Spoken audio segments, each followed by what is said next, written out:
I found the cows. What's up, folks? Right now I'm in the beautiful mountains of Virginia. I'm planting out a permaculture style fruit orchard right over here. And as you can see, this whole mountaintop, that's a vineyard up there. I've got the truck with the Starlink over there. And this whole area, it's about 1.3 acres of the whole entire place. What I'm doing right now is walking around with a measuring wheel, figuring out like the row spacing, because a lot of times people plant the rows so tight because they want to maximize production, but at the end of the day, it reduces the airflow to a point where there's a lot of like disease pressure. So the whole permaculture style of things is working with nature instead of working against it. And one thing that you can do is plant your trees a little bit further apart to mimic that natural airflow, not putting all of the same varieties in one place. So when a pest comes in, they're not going to be at an all-you-can-eat buffet.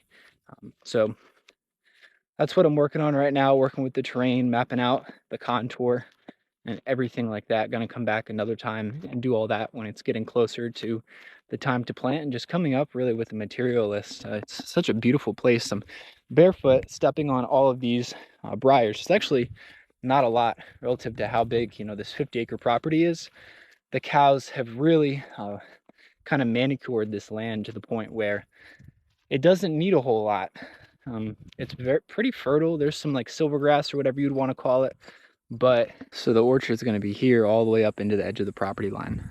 So I've got some blueberry bushes with me, and I'm going to be doing some guerrilla gardening with them, and they're obviously getting pretty dry. We haven't gotten any rain. So what I did was go over to this pond, and I've been soaking in there, hoping that they don't float away overnight. And so far it looks like they're there. That's this is what we're working with right here. I was hoping that the soil would, the water would kind of saturate up. Oh yeah. It's moist up here, the holes in the bottom, it just absorbed into the soil. And this is just a little thing that I'm talking about today. Oh yeah, so we got the elderberry, we got the Trentberry, which is a combination between a highbush blueberry and a huckleberry. Gotta give these some more water too. Soak them in there. And with all this, oh, stepped in some cow crap. I just need them to dry out.